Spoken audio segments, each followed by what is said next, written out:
sports fans. This is Robert with WTP Sports Dudes here live on this fine Sunday morning here in the Midwest of the United States of America. I'm here this morning with my man FanDuel Zaya of the FanDuel Zaya podcast and WTP Sports Dudes.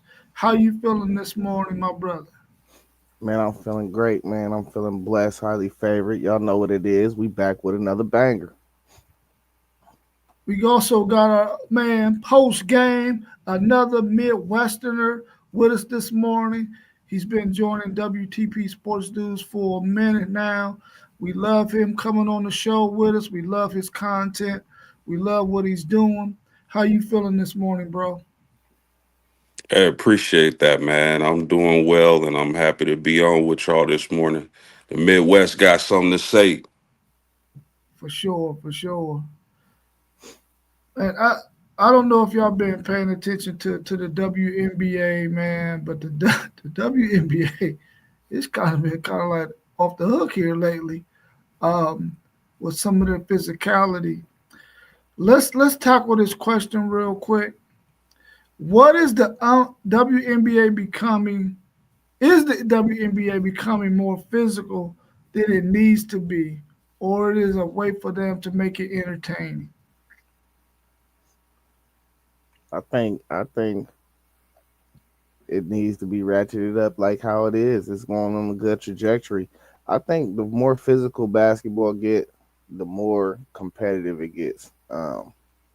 So I like the physicality. We complain about the NBA so much right now because we feel like the game is going softer from what we seen in the 90s and the early 2000s. So listen, I'm all for it. I love it.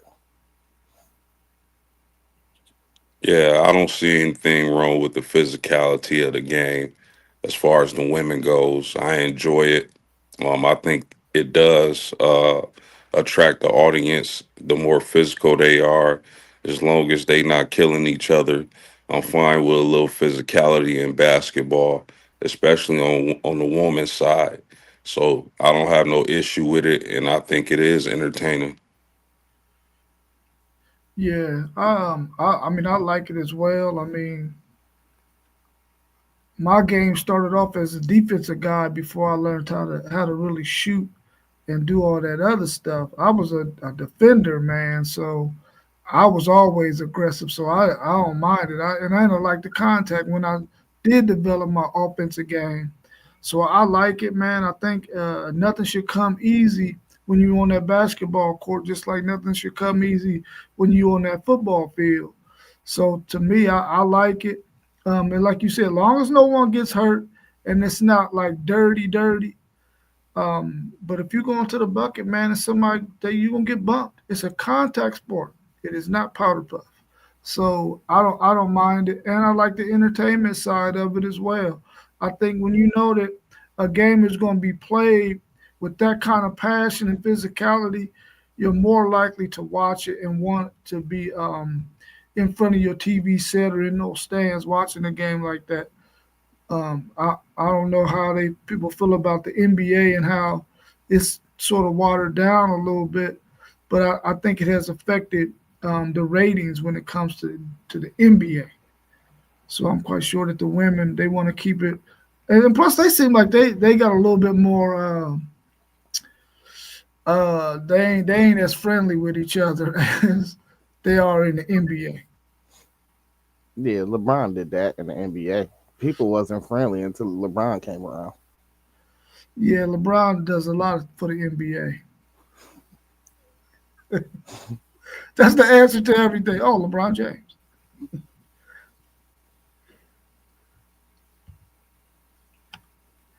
Have you ever seen security get involved when a player and a ref have words, like what happened with, I think her name is Diana Carrington and the ref, Dejanay.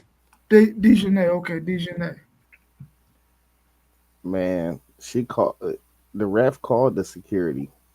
Yeah, yeah, yeah. That's what I'm saying. So it's like I don't know. I see two sides of the story for the referee. Honestly, one side is like that's a man and that's a woman. You really don't want to put yourself in that predicament. Because it could have got bad for real if she decided to flip a screw and like get physical with him. You know what I'm saying? And on the other side, it's like, bro, is you scared of her? That's the whole woman. So I don't know. I see both sides of it, but I think he did the right thing by calling security because as a woman, you shouldn't be aggressive towards any man in the world, and that's just how I feel about that situation. Yeah, man, I agree. I don't think I've saw like a ref call security for a player as long as I've been watching. Maybe I have, I don't know. But we know, and it's nothing against woman, but we know woman is an emotional creature, and sometimes they have a little trouble controlling their emotions, especially competing at a high level like that in the WNBA. So I don't think I've saw that before, but I think he done the right thing in getting security just in case things escalated. You don't want to be seen as a man, or like Duel said, a woman shouldn't be aggressive towards men and vice versa. So I think it was the right thing to do, but I haven't saw that before. I don't think. Yeah, I don't think I've ever seen that before either. I mean, but then like I watch a whole lot of the women's game. But I mean, if I'm a referee and I'm refing the game, and me and the player has some words or whatnot, I'm not sure that I'm gonna call security. I mean, plus I'm gonna maintain myself as well. I ain't like I'm gonna put my hands on no honey. Um, but at the same time, I guess that's what he has to do in order to, keep things from escalating or her possibly putting her hands on him and it turning into something else. Nowadays, some men they feel like they got to defend themselves when somebody come at their neck like that, just to prove the point that listen, I'm bigger, I'm stronger than you. You shouldn't be doing that kind of stuff. But I've never seen anything like that before. But I think it'll probably fizzle out, and there won't be much talk about it after maybe a couple of weeks. But it was pretty interesting to see, though. Man, these women are built different nowadays. They like to fight men. Yeah, they do, bro. They do, man. I don't know where when that era of wanting to fight a man came in, but man, they need to stop that, man. They need to stop it. How good is Asia Wilson? She headed to legendary status, man. She cannot be stopped. Um, I think she in a league of her own, and it's everybody else. I think Caitlin Clark is sneaking up into that realm. Um, it's a couple women out there though. Brianna Stewart is still out there. I like her. Uh, what's the girl's name? Nafessa, uh, Nafessa Collier or something like that. She played for the Lynx. Um, it's some good women out here though. But Asia Wilson, man, she cannot be stopped, bruh, at all. Nobody can guard her. Yeah, how good is Asia Wilson? In my opinion, Asia Wilson is the best player in the league. Uh, Currently, I think Nafisha Collier is having the Yes. best season out of all the women in the WNBA. Asia Wilson is a legend, man, already. She already got two championships. She's been successful in college. She'll get you rebounds. She'll go down low. The midi is popping. So Asia Wilson is a very good player and probably, I think, the face of the WNBA. I don't. Yeah, I mean, I think she's the best player in the league right now too in the WNBA, and she does so much. I mean, she does everything. So I would give her the nod as the best player. I don't know how many, if either one of you ever seen Cheryl Miller play. It might be a little bit before your time, Fando. You I know, I think Miller is the GOAT, hands down. yeah, and that was my point too. Like, is she the best female basketball player that we've ever seen? Cause she did everything too. And so I don't know if Fandu ever seen her play. You might want to go see if you can pull up some of her Nah, highlights. yeah, I ain't never seen her play. Uh, the best two women I ever seen play got to be either Diana Taurasi or Lisa Leslie. I think them two, just what they did for the basketball game on the women's side was extraordinary. You know, Diana Taurasi had like a LeBron James type of career. You know, she played for forever. Yeah, yeah, she had a really good career, and she was really really good too. Yeah, but go check out Cheryl Miller, and if you get a chance to, in your downtime, when you're just sitting there drinking those lemonades that you're drinking right now, and see if Yeah, you can pull up some of her stuff. Reggie Miller always say though she the best player in her in a family. He always say that. He always give her credit. Yeah, and It, she was a dog, bro. She was a dog. Yeah, absolutely. And you know what? I don't even think we got to see her prime. I don't even think we saw the best of her, and she was that great. Yeah, because if they would have had a league for her to go play in after she got out of college, man, I mean, we would definitely be talking about her as, as the GOAT. I mean, even though we feel like she the GOAT anyway, myself in post game, she was it. Let's switch over to the NBA and this final series, the Pacers and the Thunders in the NBA Finals. Are these the two teams you expected?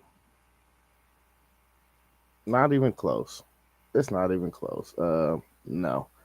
Uh, I thought either the Lakers or the Nuggets will still make it out, but we seeing the torch getting passed to this younger generation now. So man, I don't really see no way of going backwards for real unless Jokic, unless the Joker get out of there and form some type of super team with another superstar.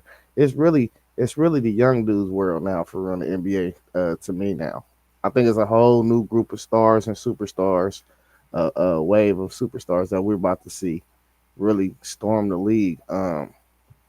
But I like that we getting this matchup though. I'm not gonna lie. I like to see people get their first ring. So Halliburton, SGA, that's gonna be wonderful to see which one of them can get the leg up for this next new generation. Yeah, man. I didn't see this matchup. Well, I thought OKC coming in had a pretty good chance to make the finals. They've been knocking on the door. They've been playing really great basketball, and I've always thought SGA was a dog. The surprise to me, it was Indiana. I thought, having to go through Boston and Cleveland and New York would be too tall of a task to get the job done. But they proved me wrong and they got the job done. So I'm surprised of this matchup, but I'm looking forward to it. Yeah, Donnell was saying, as far as TV ratings go, Caitlin Clark is the best right now, and I think more people are watching her on TV than they're watching the rest of the players in the WNBA. But as far as this NBA question and these two teams, I definitely didn't see. Well, I thought OKC probably had a chance to get there because they were one of the best teams in the league. But I thought Boston, as far as all the pieces that they had on their team, I thought that they would be the one that would be there out of the East. But of course, they didn't make it out of the second round. Um, but I definitely didn't see the Pacers at all. They wasn't even on my radar until after they won in that. I think they beat Cleveland, right? Until they won that Cleveland series, they wasn't even on my radar.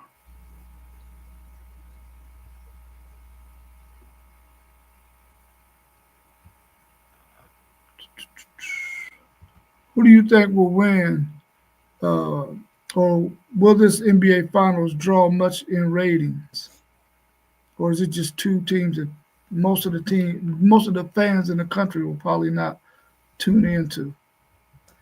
Yeah, I believe that nobody really wants to watch this finals. Just because it is kind of like a passing the torch situation. I think people got to get comfortable with all the new stars that we seeing. I don't think people are as interested as it would be if it was a Luca in the finals or a Jason Tatum and Jalen Brown going for two in a row or something like that. So I do think the ratings will be probably down from what we done seen maybe in the last 3 or 4 years. Yeah, I mean, I don't expect the ratings to go through the roof at all. Um, me being in Indiana, I know there's a lot of excitement for the Pacers fans. Me personally, I'm not a Pacers fan though. I like the Lakers, but yeah, I don't think it'll do crazy numbers. I don't think it's a matchup that's going to draw the casual fans, which you need to get those ratings up. So, I mean, I think it'll be okay. I don't think it'll be nothing special, but I do know a lot of the Pacer fans are excited, which is a given. They're going to watch anyway. But like I said, you need those casuals to join in and be excited for those ratings to go through the roof. Yeah, well, I haven't watched much um, NBA as it is, so I know I ain't tuning into this. So if they base it on me, the ratings gonna be in the toilet. So hopefully somebody will watch it. Uh, but it ain't gonna be me. That's for sure. What are the keys for both of these teams in this series? Yeah, I think the Pacers is putting people on notice, man. They got a legit big two. Tyrese Halliburton and Pascal Siakam. You know, Halliburton, I'm praying that he get this win in his finals. Just because they voted him overrated or whatever.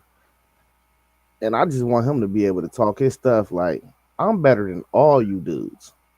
Like, and watching what what he had been doing throughout these playoffs. He's really having a historical postseason run, man. If you really look at the numbers and crunch the numbers, man. Last night, just think about it: 21 points, 13 assists.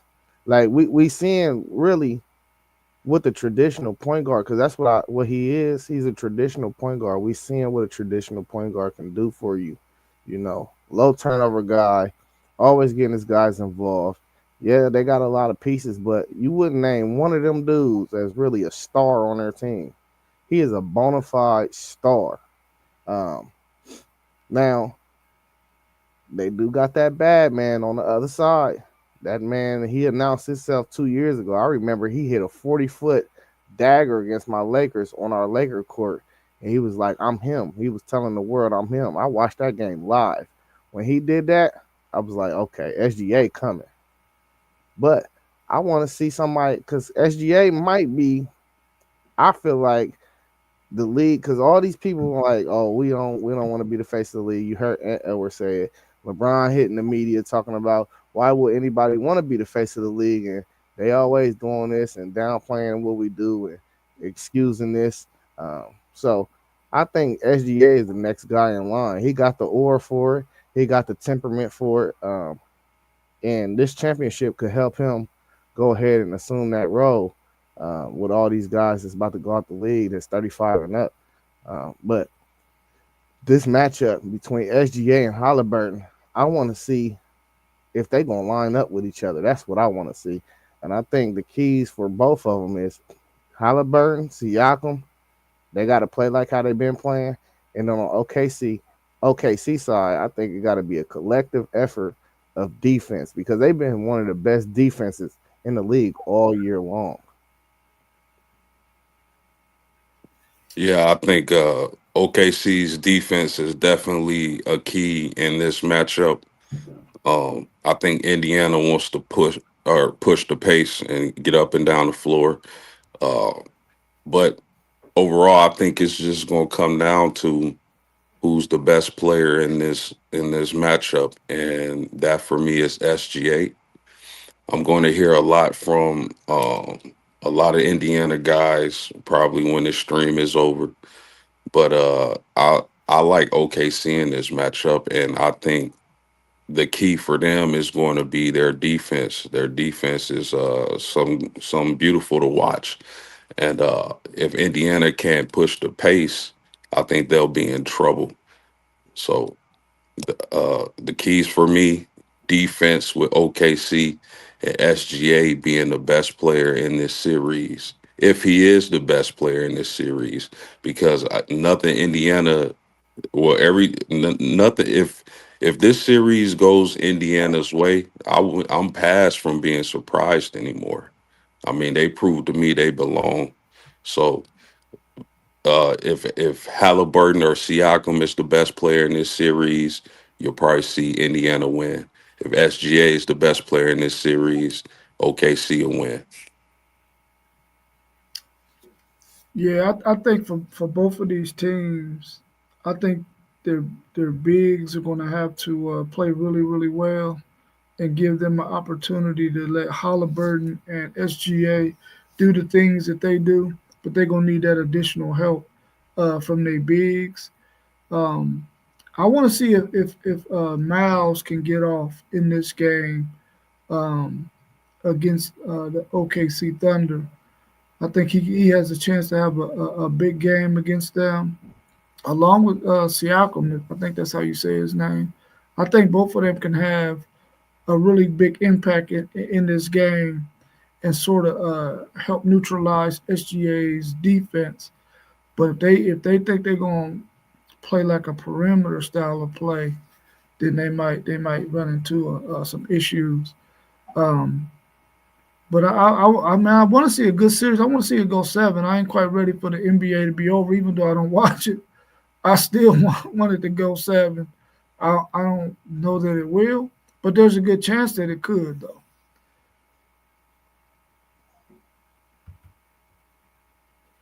Who do you have winning the NBA championship, the Pacers or Thunder, in how many games?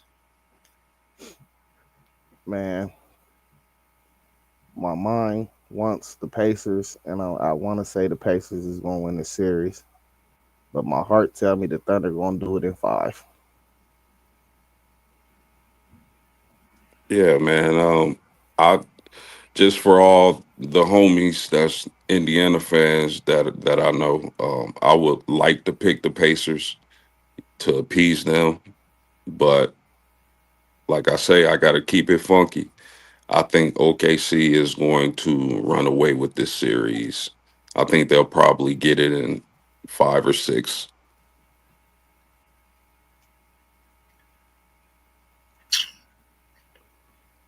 Oh man, neither one of them have ever won the championship before. I would like to see the Pacers win simply because they got a former Texas Longhorn on their team. But I think the Thunder is probably the deeper or the better team, um, offensively, defensively. So I'm gonna go with the Thunder in six.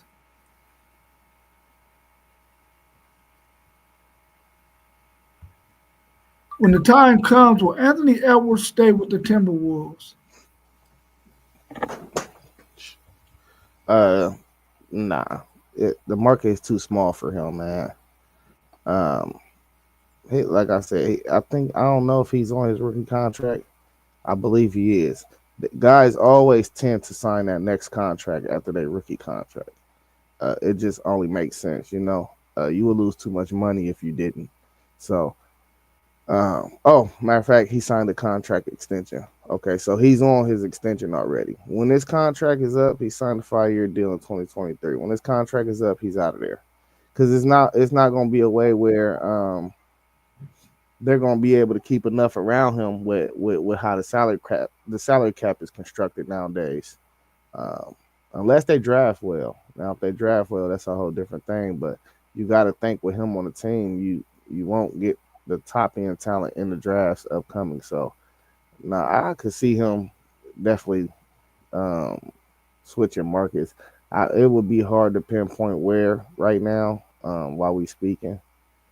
Um, LA isn't a good fit though. I could tell you that off of hand. I can only speak about my team right now, but it's somewhere else out there that I know for a fact he could go to get the same type of money, plus with endorsement money, and it's a bigger market. So, um, yeah, I think he gone after this contract. Yeah, to me, it all depends on if they could win a championship before his contract is up, maybe make a little run at multiple championships. Outside of that, I don't think he'll stay. I don't think Minnesota, he man, he's only 23 years old, and right now, what I believe we're seeing is those growing pains that all the big superstars had to go through.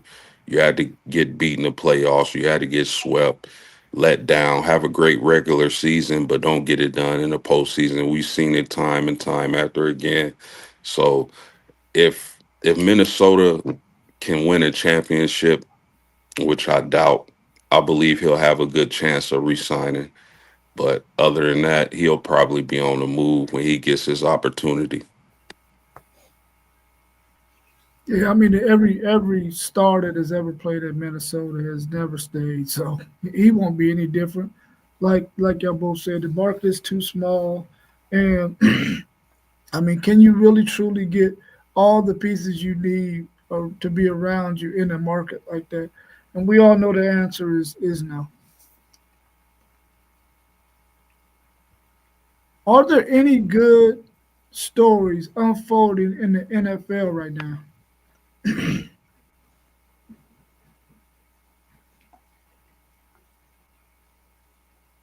You got any stories, post? Oh yeah, man. Parlay Post team, the Pittsburgh Steelers, the whole Aaron Rodgers debacle or whatever you want to call it. What are they going to do at their starting quarterback position, and is what they have on the current roster enough to make sure they have at least a solid season, or if or is Aaron Rodgers going to come to town?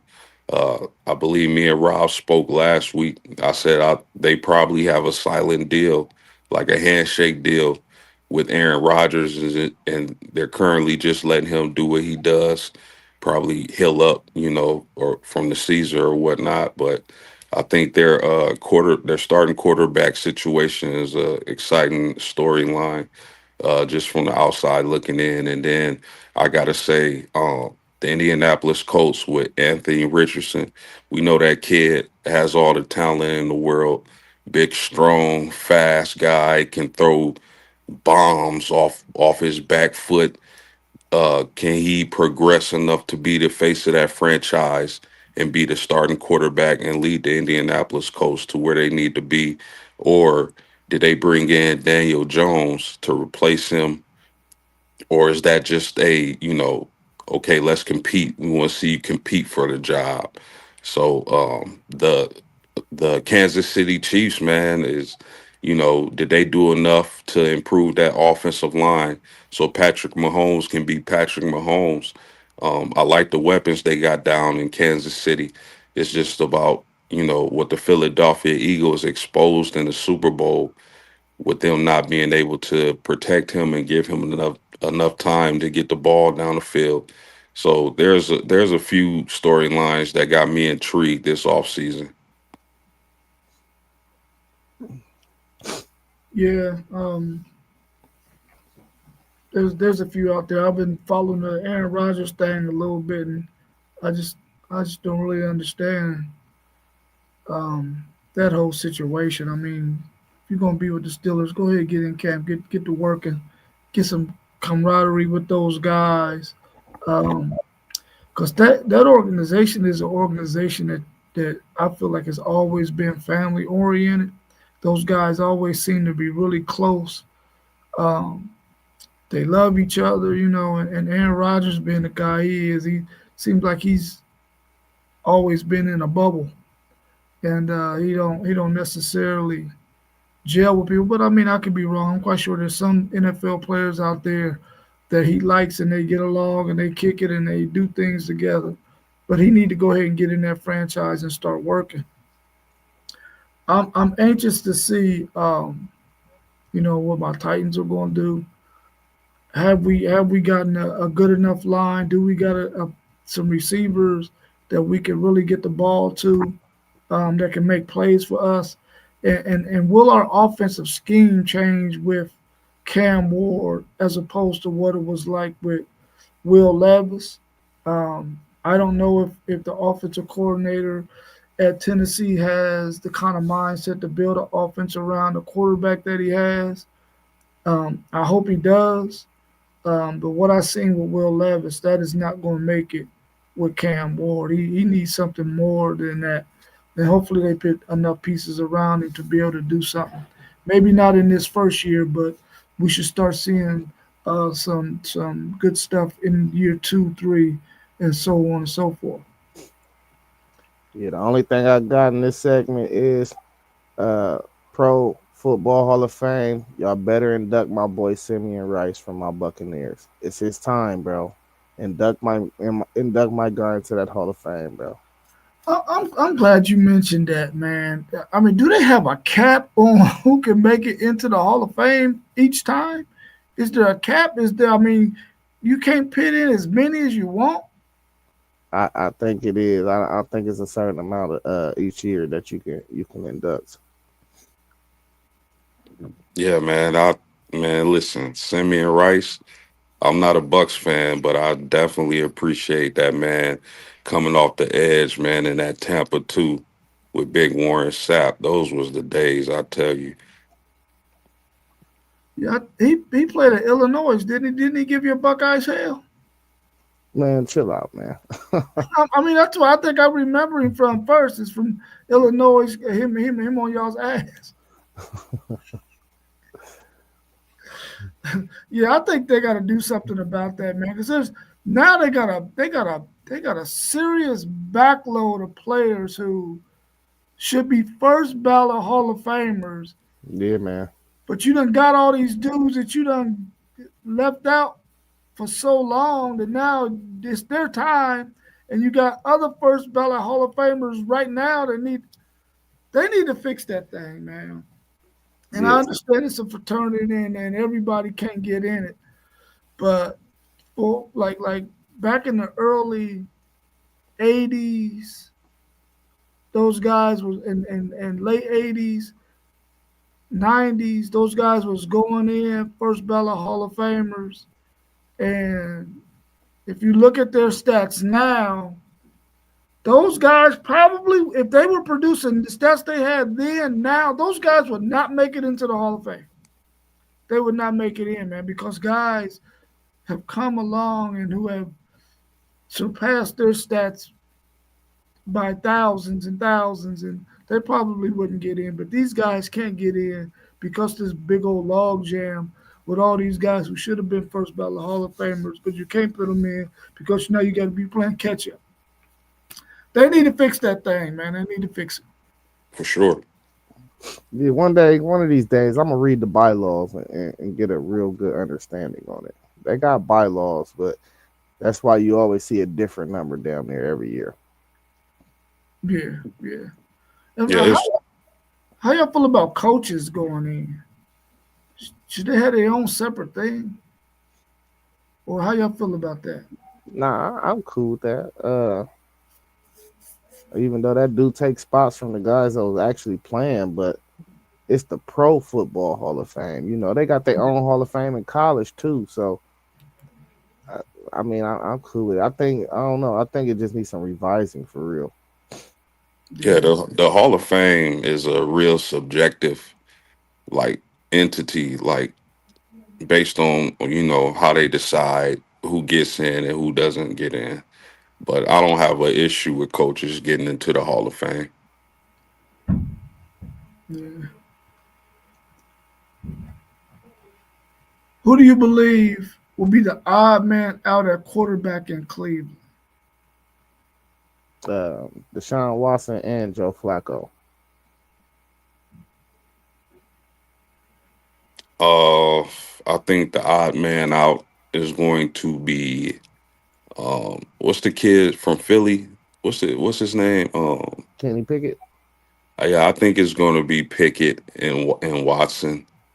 Uh, I I'll probably say that for the other segment, but yeah, I'll take. I think Pickett and Watson will be the odd men out. You know, they got some young, talented guys in Cleveland. So Man, I'm leaning more towards Dylan Gabriel. I mean, I don't see him as an NFL quarterback. Um, when you don't have the arm strength that's needed, and he I don't know, man. Can you build a system around a guy like that, or the system you're going to use? Are you able to fit him in it? So he would be the odd man out for me. They'll probably ship him somewhere else. I'm quite sure somebody else will give him a shot. Um, but I would say Dylan Gabriel, and Donnell was saying that Sanders in Cleveland looking great and may be the starter. That would be one heck of a story, man. If he could go out there and become their starter at some point this season. Um, but I also believe Watson. He got to go. I mean, you can't afford to tie up that much money, man, with him. I don't know how they're gonna work it out, but they need to go ahead and move on away from that. The thing that I'm worried about with Watson is if he is out of Cleveland and doesn't land somewhere else, what is his mental gonna be like? yeah, they're gonna get him out of there. Yeah, is he gonna be like Antonio Brown? Like, really? So I'm just concerned from that aspect with him, man. Just like I am with Justin Tucker too. You know, you guys have done some things in your well, I don't know if they done them or not, but it's alleged Allegedly. alleged Allegedly. that they done it. And if there's any truth to it, man, that's tough. So I'm worried about those guys mentally, man. Well, Antonio Brown is a separate case. He got Vontez Yeah. Burfict. He ain't been right since that hit. Yeah, man, Oh, it's yeah. that's true. That's true. But it's real sad, you know, and I don't know what happened and what didn't happen as far as Deshaun Watson goes, but to see a guy that talented, you know, hearing people calling him the Michael Jordan of football coming out of college and seeing what he did against Bama and the success he had at Clemson and him coming into the league, you know, that's really sad to see. Yeah, I might have to chop it up with y'all my thoughts about that whole thing off a stream, but I don't want to be insensitive to anybody in the world, so I'm just gonna keep my thoughts to myself. Hey man, well, you know, we definitely want to see it in the chat. I'll hit you, man. Post game, we thought about adding you to the chat too, man. But I'm telling you right now, these dudes, they flood this chat, man, 24/7, bro. It could be 3 o'clock in the morning and you get text. So I Bro, don't want to add you to all that, man, because these dudes, hey, hold up, post. We got to put some context on that. 9 times out of 10 is JoJo at 3 in the morning. I'm 1 out of 10, bro. It depends what's in my cup. Man, I had listen, y'all do that. I just listen 12, 1, 2 in the morning. I just hit that silence. You know what I mean? Man, I got mine's on sleep mode. It cut on at 10 a.m. I mean 10 p.m. And it don't cut back on till 6. yeah, well, I don't turn mines off at all. So, you know, I don't turn mine off. So it's all night long. You probably hear so many bings. Yeah. Like, come on, man. Go to sleep. It been getting better lately. Yeah, yeah, it has been. It has been.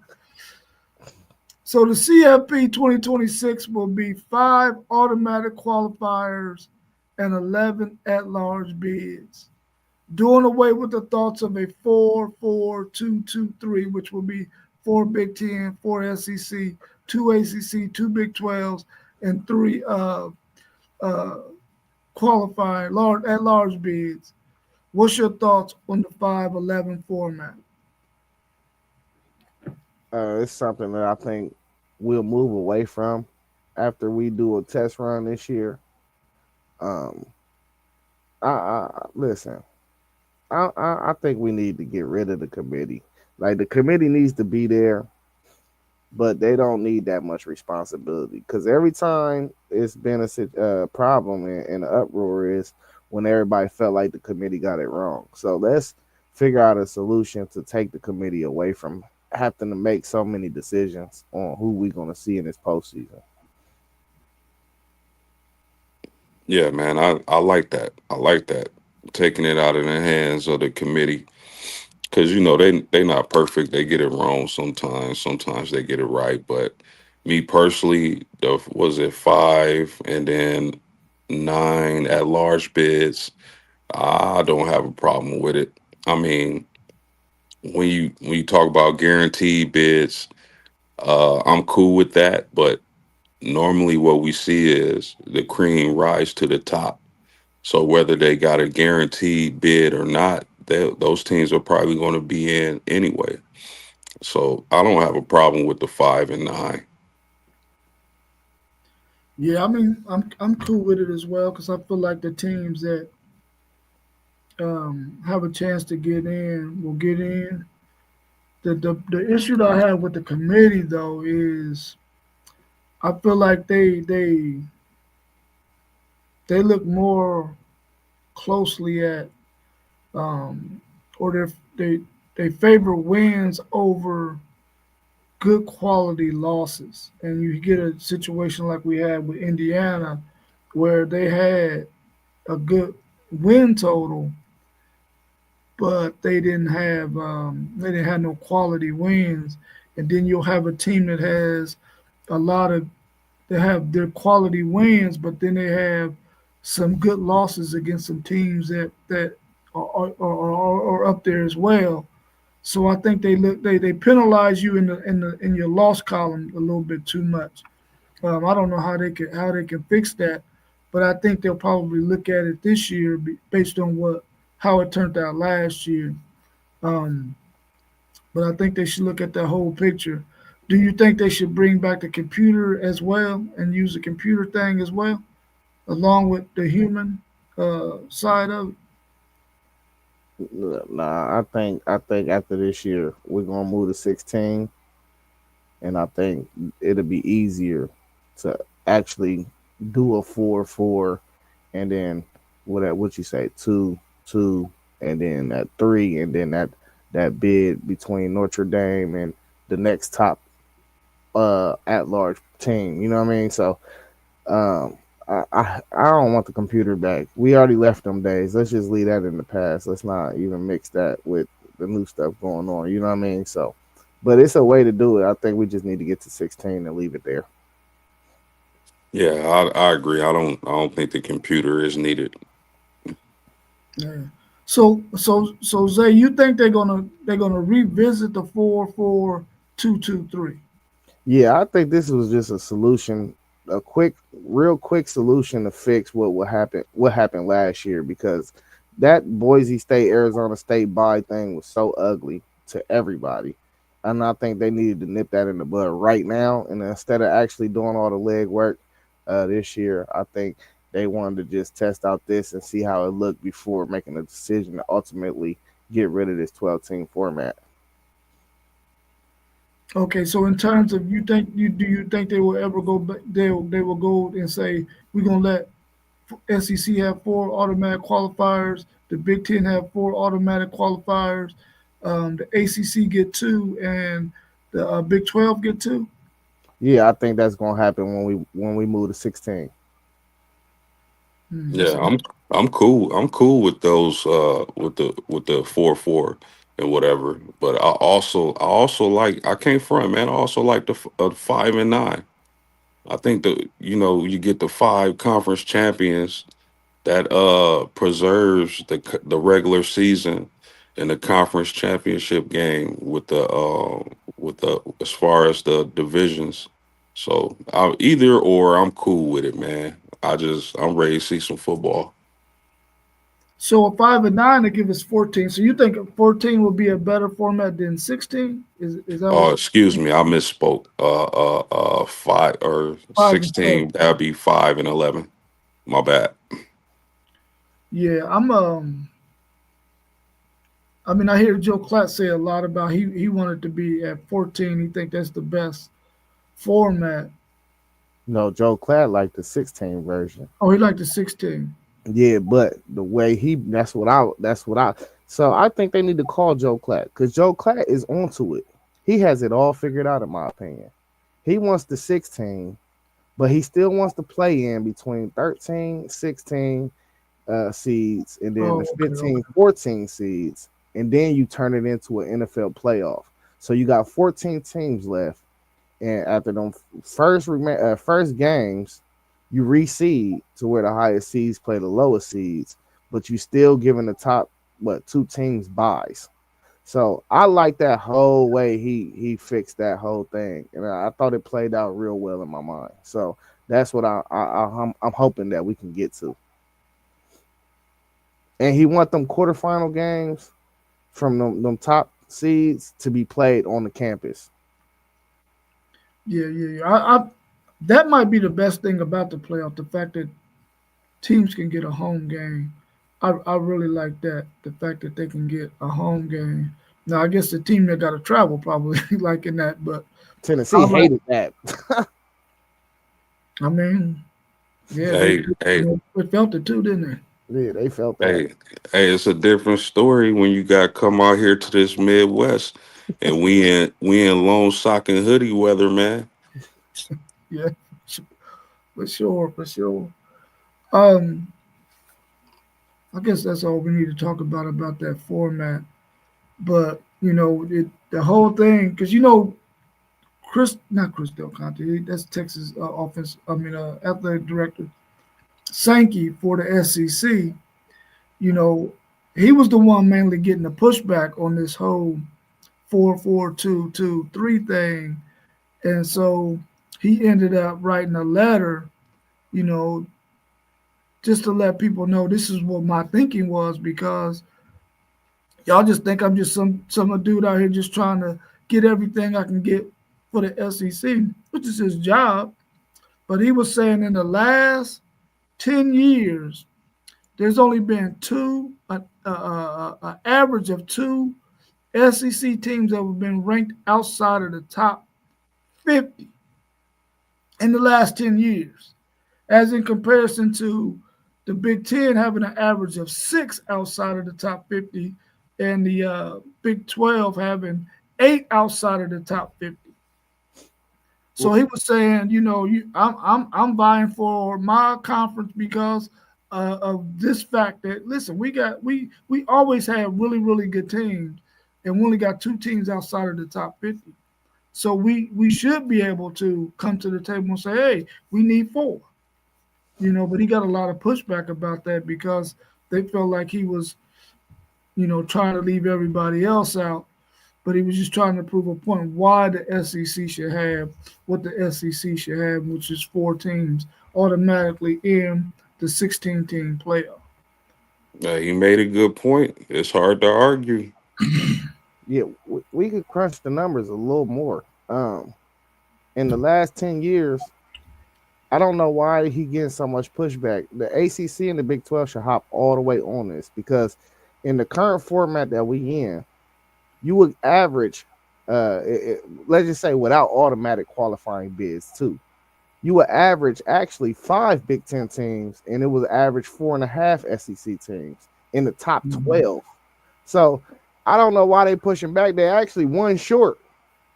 They won bid short, bro. So I don't know what the pushback is. I think The same rules apply, bro. You just got to call the Big Ten. You got to call and create that alliance if you want to get something done. Yeah, that's facts too. So there's a good chance that the SEC uh, won't add a night game into their conference schedule. Is that a weak move or it makes sense? I think it makes sense. I don't think. I mean, with the playoffs and the SEC being the conference that it is, I don't think they necessarily need a ninth game. It's cool where it's at, in my opinion. Y'all gonna Rob, y'all gonna beat up on each other all season long in SEC country, and y'all got the SEC championship game, so there's no need for a ninth game, in my opinion. Um, I think a weak move is a harsh statement. Um, but if they don't want to do nine, I don't want to do a home and home with them. Hmm. That's that. I mean, that's. I feel you on that. I feel you on that. I think for me, I would not. If I'm the SEC, I'm not adding another ninth game only because the SEC is really you maybe have two or three teams at the top, but your middle is thick, and then you got two or three teams at the bottom that really aren't that good. But the fact that you might have to meet some guys at the top, and then you got to meet them teams that are good in the middle, that thick middle. I mean, you can mess around, man, and we already know that the schedule be grueling. I mean, look at Florida's schedule. Look at what Oklahoma got to do. There are some teams that got schedule that's not as good, but I wouldn't add a ninth game. And so we're gonna continue to hear, oh, they play Mercer in week 10. I don't know if Texas will adopt that format like the other SEC teams have done, but you never know. They probably will at some point, especially once they because next year they probably gonna have to play Auburn, Tennessee, Alabama, and who else is out there that they haven't played yet? LSU. They probably get a combination of those five teams next year. And I mean, just depending on if these teams are up or not, or if you got to go on the road, if it's a night game, you're gonna go into some kind of hostile environment. Um, so I would not add a ninth game.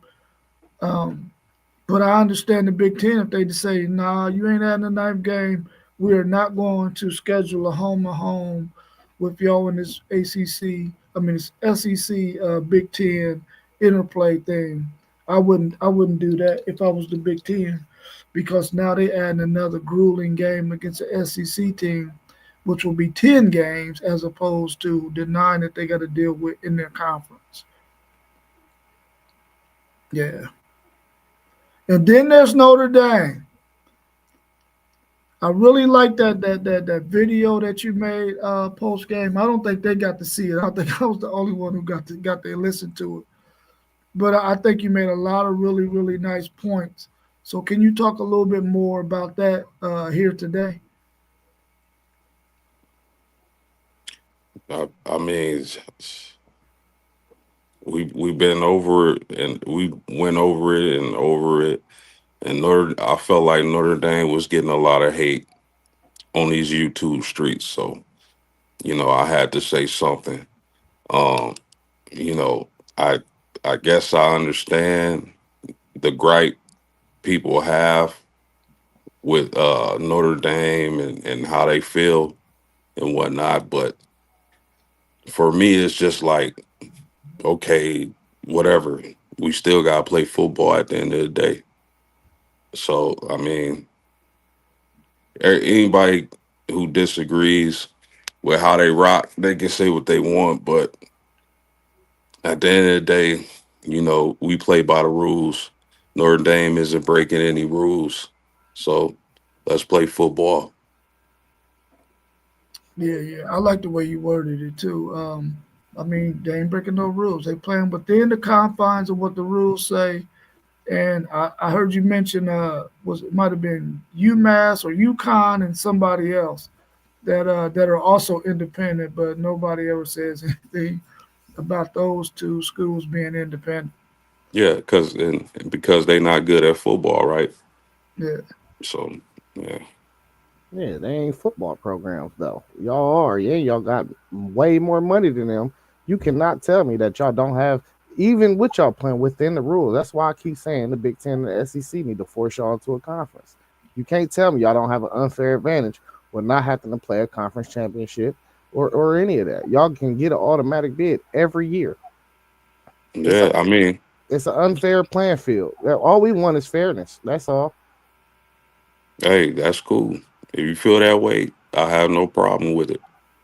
But we gonna still gonna do what we do. Well, no, as y'all should. That's why I keep saying the Big Ten and the SEC. It's up to them to force y'all's hand. What Cool. does that what does that look like? What Uh, the Big Ten and SEC forcing their hand? yeah. So when they go to these guys and they talk about the format, you have to you have to you have to put Notre Dame into that segment too. You can't just say Big Ten, ACC, Big 12, SEC. You know what I'm saying? You have to say, okay, and let's talk about this Notre Dame situation that we have because these guys don't have a conference championship. So that means if they go, if even if they go at worst 10-2, you will have to think that they got an automatic bid every year. You got to make them play a play-in game or something, bro, just because they don't play a conference championship. I'm real fine with that. Play the next team that's like close on the outskirts of making that playoff, and let's see who better, that Outlaws team or Notre Dame. That's the only thing I want. If you just insert a game just to take over as a conference championship type like game while we got these conference championships, just make them play the next best team that's right on the cusp of the playoff and let them earn their way in, just like everybody else got to earn their way in. Well, what about those teams who don't make a conference championship game and they get in? Yeah, but You this got the to play. thing. Their schedule is so volatile of whether it's up or down. You can't never get a good read on Notre Dame. Like let's just take last year for instance. We all was like, if they lose one more game out after they lost to Northern Illinois, we knew they wasn't getting in, right? Hmm. But are we sure? You see what I'm saying? We wouldn't have been sure or not. The Notre Dame wouldn't have got in if they lost another game. You can honestly you can say I, that, right?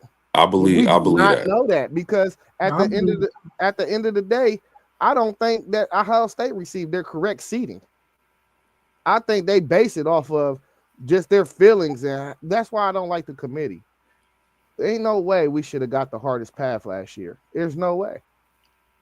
Now I Well, agree with that, but um, man, listen, man. Whatever they decide is what we rock with.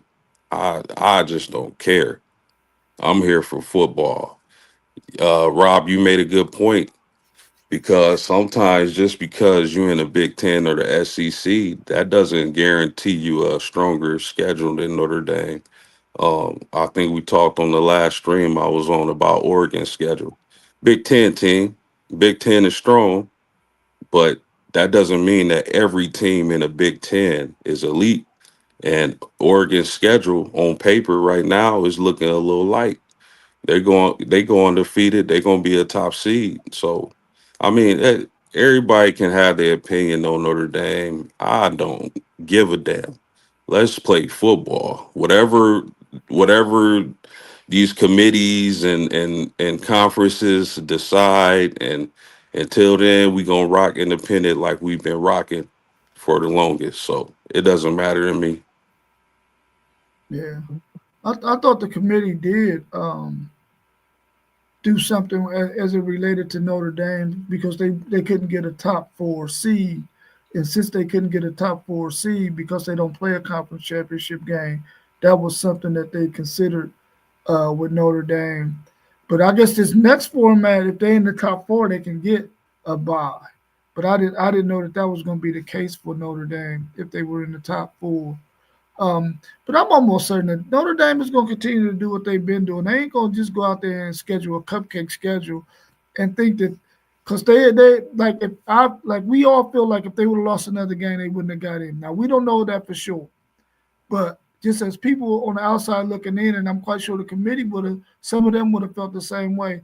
They lost to Northern Illinois. If they lose to somebody else, they're one of those teams that since they're not in the conference, we can't play any favoritism with them. We got to go ahead and let them know that listen, you can't get in if you lose another game because of how you're positioned as an independent. And I think that would have been the case myself. And again, when we talk about scheduling, a lot of these teams that are scheduled years in advance. So Mm-hmm. we don't know how. I mean, you talk about the ACC back in 2014, where you had Clemson, Florida State, and those were some really great programs at the time. You don't know down the, 10 years later that they're going to be, what Florida State was last season. So I mean, again, man, whatever rules is in place, however, they got to rock, I'm cool with. Yeah, cool. Well, I don't have anything else for our Speaking Sports Sunday broadcast this morning. But if y'all got anything else y'all want to add, we can do that. If not, we can go ahead and close out. That's it for me.